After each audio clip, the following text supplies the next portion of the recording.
Welcome to the Straight Red Card.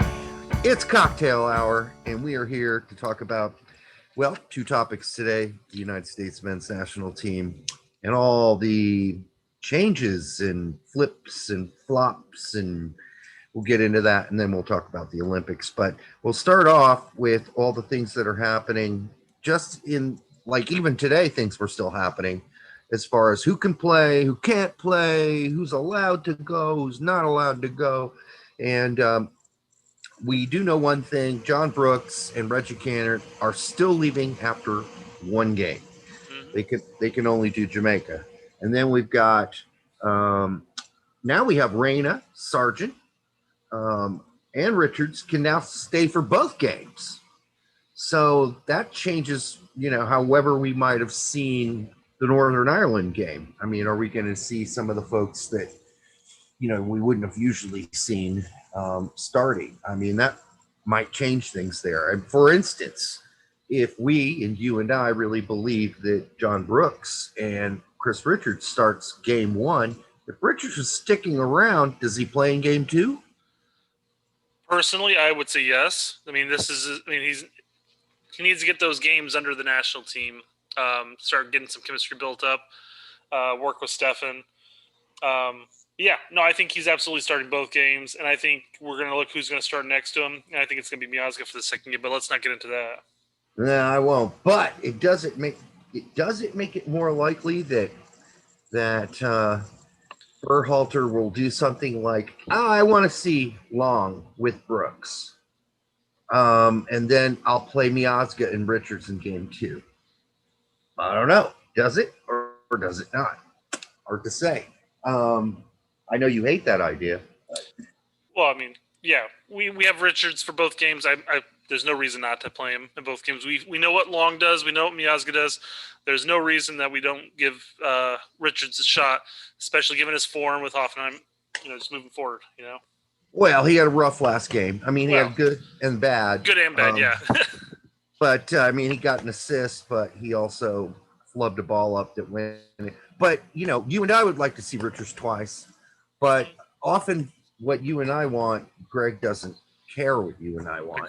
And Greg does what Greg does. And Greg may just decide, hey, the partnership I've been building for years now is Brooks, Long, and I'm going to give them minutes together because they haven't got to play together for a while.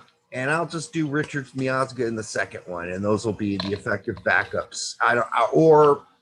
Just to give everybody some playing time. We know Tim Ream's probably not going to play.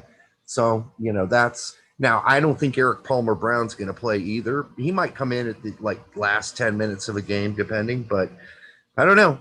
I'm just telling you, look out for that funky switch and having Greg starting Long at CB next to Brooks. Let's see. What else we got? So Gio Caccini was out, then he was in. He was in, and then he was out, and then he was in. That's right. He was in, then he was out, then he was in. Exactly. So, he's doing well. It seems that what happened was Cayenne kind of changed locally, I guess, some of the rules changed on COVID, and so now he's going to be able to stay. That appears to be the ruling on all the players who are going to be now in for both. Yes, all the teams are like that.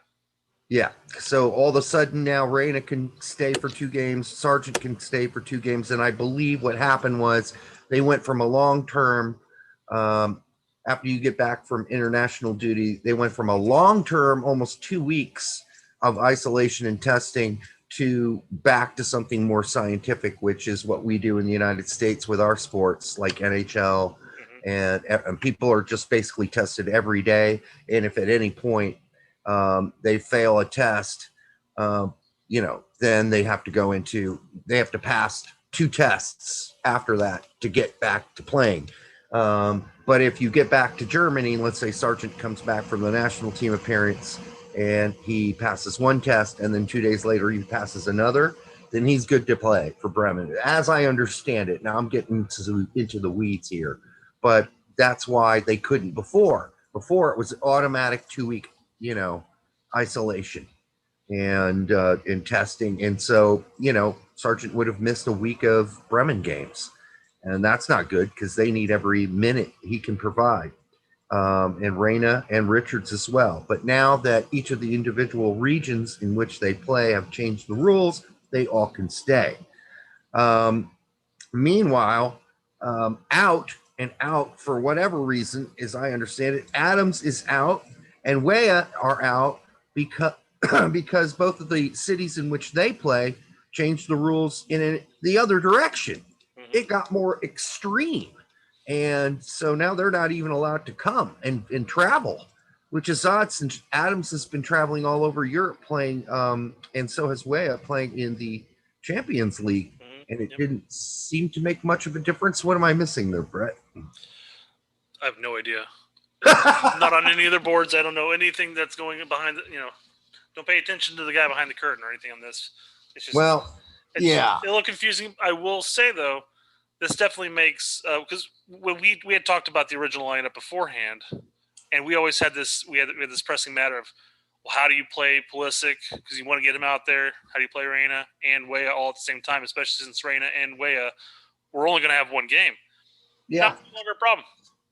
No, it's. I guess that way it kind of solved the issue. But in another way, I'd still like to give the mayor of Lille and the mayor of Leipzig a call and say, what's going on there? You guys have a lack of COVID tests available? Because as far as I understand it right now, Leipzig players are tested on the regular, as are Lille players. And I just don't see what the difference is between them traveling for Champions League and traveling for the international duty. I don't get it. We'll just move on from I don't get it, you don't get it, none of us get it. Additions to the team are interesting. We got Kappas coming from Hobro, where Hobro's playing in the second division in Denmark. They were horrible last year. Kappas wanted out of Hobro after last year. They wouldn't let him go. They had him under contract. So he's been kind of lingering in this, the doldrums of Danish football down there in the second division. Apologies to everyone who loves the second division of Denmark. And it's, he needs to get out of there as soon as possible. So why call him up, though? Why call up Kappas and not give Julian Green a look? That's my question. I would wager that they're looking at more positional spots to fill in. I'm guessing he's looking at Kappas as more of an Adams fill-in, since Acosta's probably going to be pushing in. I don't know. I get it. They're two different types of players. I feel like we have enough players that can fill in the Adams role to an extent currently. So why not give Green a look instead? Yeah, but I don't know. Kappas is an Adams. Just like Otasoe was supposedly in Adams. Yeah. Like they're supposed to play that holding midfielder role. And that's what Kappas is too, generally. So I don't know. We had to call somebody, and I'd rather call, Keaton Parks from NYCFC in rather than Christian Kappas. I mean, Christian Kappas plays in a league that's worse than MLS. And I just don't see the point. He's close. It's close. Yes, it's a shorter flight to Austria. I get it, but anyhow, for somebody that's unlikely to see the pitch, or if anything, maybe very bit minutes, it's cheaper for USSF just to give him a call and say, "Hey, we're going to fly you into most likely just for the Northern Ireland game." I would imagine that he's probably not going to be there for the camp. Yeah, against Jamaica, because what's the point outside of just getting accustomed to it? But I think they'll bring him in because he needs to start practicing with the team. I guess that's a good point. And same thing goes for the other addition, which is Jordan Ciabato. People are like, why don't you call him Thiessen? Well, I don't call him Thiessen because, as far as I understand it, he goes by Jordan. Okay, so it's Thiessen Jordan Ciabato, but he goes by Jordan apparently. Now, if I'm wrong about that and he gives me a ring or texts me, then I'll call him Thiessen, all right? But right now I'm calling him Jordan Ciabato, and he is on the team. And yes, that was one of our top fives, Brett. So you might get to see this guy in game 2. it's possible we might get to see him in game one, depending on if what the scoreline is, and if Sargent needs a break. Since he's there for both games, and you can give him an early call out, and then start him again in the second game. But we need to have Peter on the show to have some, arguments going on here, because on his show, he's not that high on Jordan Sabato. He thinks he's slow. I don't think he's particularly slow. He doesn't think he's that skilled. I think he's quite skilled, actually. I think he's a good passer. I don't know. Maybe I'll be wrong, and Petradamus will be right again. But I'm happy to see Jordan on this team, and I'm looking forward to getting a chance to see him mix in with these guys and see how that all kind of goes. Because you know what? Ciabato's not staying with young boys next season. He is moving on. I mean, he's on loan now. He's going probably back to Rennes. And if he, Rennes might loan him out again, we don't know. But, the guy just scored another goal this weekend. The guy plays, he scores. That's what we need. It'll be interesting to see how Berhalter manages his strikers. I mean, do you play Sargent both games so he can start getting those minutes with the national team, and then maybe in game one bring in Jordan, the other game bring in DK, or vice versa, or how do we work that out? Obviously that's going to be Greg's problem, but it'll be nice to see one, Sargent get the time, but two, get a chance to see what the other guys can do. I think we're going to get to see both of them, DK, and Ciabatu, because I think now that Sargent can stay for 2 games. The plan was originally that Sargent was going to play the full 90 in the first game, according to Greg, because he had one game. Because they just had 1 game. Well, now they don't have 1 game, so Sargent can do 60, 70. Or he could do 90 and then be a sub in the second game for 20 minutes. I don't know. Now you have more options and flexibility, and certainly you've got different styles of playing, different types of players. Like Ciabato, like Sargent, can go back and get the ball with his back to goal and start the break. DK is really impressing me more and more that I watch of him, because I'm seeing some of that from him too. It's not great. It's not as good as the other 2 guys I just mentioned, but it's not awful. And his stock is growing. What's that? I said his stock is growing. It is. The more I watch him on Barnes League, except for this weekend, excuse me, the more I like him. The oddball thing of this is that McKennie is not going to come and play for the national team because he's injured with a hip injury, but he's still playing 20 minutes a game for Juventus. So what's that all about? I don't think Juve plays significantly better with McKennie in there, but they can't keep playing him 90 every game with that injury. So I guarantee what they're doing is they're holding off on playing him, hoping that Juve can manage to get a lead, and then maybe McKennie can get a break. And I'm not saying that McKennie's the best player out there, by far not, but he definitely brings a lot to the table, and he brings up the energy. And the Juve plays better with him on the pitch. It's apparent, and their wins and losses and ties are apparent to that too. They were not good. Your boys were not good, dude, without this weekend, dude. It's been a rough year, okay? Yeah. It's been a frustrating year watching them go from playing some games amazing, some games what the fuck. Yeah. But I'm thinking Pirlo simply wants to not get, like, he probably wants to give him a break. He wants to give him time off, but then whenever you're going 1-0 down, 20 minutes left, you kind of have to spark something. I will say though, man, he was lacing some nice 30, 40 yard passes. Playing in that deep lying, almost like a number 6 to an extent. Yeah. But not quite number 6. But he was lacing some nice balls. Yeah, I mean, without McKennie, I tell you, Juventus look like lost. And they look like they have no energy, really. That's the problem. They just tend to be a little too lackluster, a little too lackluster, a little lack of energy. And they just sort of like we'll just roll over it. It almost seems like they're just expecting the win. Who did they play last? Who did they play last game? Give the name of the Shite, team. I forgot. Starts with a B. Benevento. Yes, No, thank you. that was the team that Reynolds was at one point rumored to be loaned to if he goes to Juventus. Yeah. And Benevento are not that good of a team, and they have no superstars.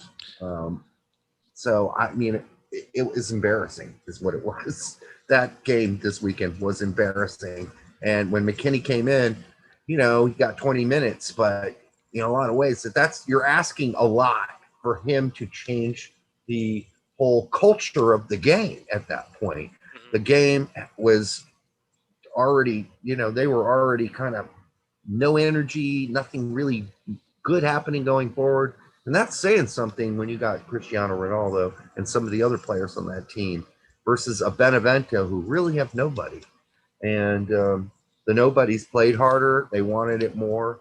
And as you said, sometimes Juventus can just look lackluster. It's unfortunate.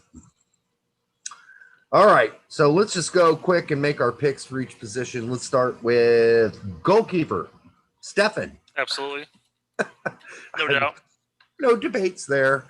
All right, let's start and go left to right. Left back, I still think we got Anthony Robinson on that one. Wait. We're talking about for Jamaica? For the Jamaica game? Because I'm sticking with Dest out left because Cannon's only there for one game. That's right. You're right. So, yes, Cannon on the right, Dest on the left because Cannon can only play in one game. And who do you start out left, Robinson or Dest? I mean, come on. I'm starting Dest, on the left. Yeah. And, on the right, we'll go with Cannon. Yeah. I think you're going to have to do that. Otherwise, Cannon gets no time to play. Unless you do it the other way, you start Dest on the right and you have Robinson on the left, and then like at halftime or 60 minutes in, you go, all right, let's give Cannon some time. Anthony, you're out. Dest, you're moving to the left, and boom, there you go. I'm sticking with Cannon getting the full 90. I mean, at this point, he's there for the one game. He needs to get minutes. And this is going to be a very compact year we got coming up here. So we need that depth and that understanding. So I think since Robinson has a whole nother game coming up, that he'll play game 2 in Northern Ireland. Yeah. Yep. Center back got to be Brooks because, well, he's leaving after the first game, so you got to play him. The other center back, both you and I would like Richards, but I'm just warning people, don't be shocked if Long starts. Given that Long hasn't had a competitive game since October, November area, and Richards is playing every game. I'm just saying, I can't imagine. I mean, I guess I can. Let me take that back. I would be shocked. I'll put it that way. I know you'd be shocked, but I'm not going to be because I know Greg. And I'm telling you. It's that glass half full, half empty combination we got going on. Telling you, watch out for Greg. All right. So we got the 3 CMs, and who's taking over for Adams now that Adams isn't going to be there? I mean, I have to say it's got to be Acosta. Yeah, it could be. I mean, that's supposedly Owen Odasoi's natural position, but after watching him at Wolves his last 2 games, I'm not quite sure if that's that case. In fact, when Wolves played him earlier, they played him as sort of a second striker. And then when they did play him as a CDM in that last game, he flubbed it up. So Luca Torre's he can't really play that spot. You're going to really let Kappas play that spot? I mean, that's what he plays for Hobro in the second division of Denmark. And Brennan Aronson, that's definitely not his position. The only other guy that could fill that spot besides Kellen Acosta that's played it for the LA Galaxy at times is Sebastian Lletget. Okay, you threw me for a loop there. I thought you were saying that Kellen played for LA. I was like, no. What? But yeah. No. He could, but I don't see that happening. I have him further up the field in the center 3. Basically, I don't have him playing it as a designated 6. Put it that way. Okay, we're having this is where we're going to separate because I'm going to say Leggett and you are going with Acosta. So we'll see how that works out. But don't be shocked if Greg starts Odasawi. Maybe Odasawi's having a great camp at the CDM spot, especially now that he knows that or will have a great camp because there's no Adams, right? So who does he experiment with in that position? And I don't know. It's probably going to be Kellen Acosta, Leggett, or Odasoe. You're saying Acosta. I'm saying Leggett. I say cheers. We'll see what happens. And that leaves the other 2 spots, which means probably one of your 2 spots is going to be Leggett, no? Yes. Okay. Since I already have Leggett, I'm saying if you play Leggett at the quarterback position, if you want to call it that, then you have to start Brendan Aronson. And I'm saying you're going to start Luca De La Torre. That's my guess. That's my 3. Who do you got? I think you have. I have Yusa up there with him. Oh, Musa. Yeah, you're right. Musa, Leggett, and then Acosta is my center 3. Okay, so let me fix that. I've got Leggett, Musa, and Aronson starting. I'd be fine with that 3. I'd be more fine with that 3. I just don't think it's going to happen. So you're pretty set on Acosta, Musa, and Leggett. Yes. All right, cheers. We'll see how that works out. I'm set in the sense that I think that's what Berhalter's going to do. I know. What the fun part about this is on the game on Sunday when we play. Oh wait, Jamaica's Thursday. So when we play Jamaica Thursday, we'll get to see. Who got it right, and then the top 3: Pulisic, Sargent, Reyna. Yeah, absolutely. I mean, there's no doubt. Right. And probably game 1, Daryl Dike coming in with like 10, 20 minutes left for Sargent. We might see, maybe Gio Caccini come in for the last 10 for Reyna. And man, if I get all these right, I want like at least, I don't know, send me a bottle of your finest from up north as a bet, and I'll do the same if you're right. My finest or the finest that's up here, because my finest. We better stick to the finest between the 2 of us. You can degrease engines with my finest, Yeah, dude, I'm not paying $100 for a bottle of vodka at any point going forward. Not happening. But I'm not going to tell my friends that. All right, so those are our picks for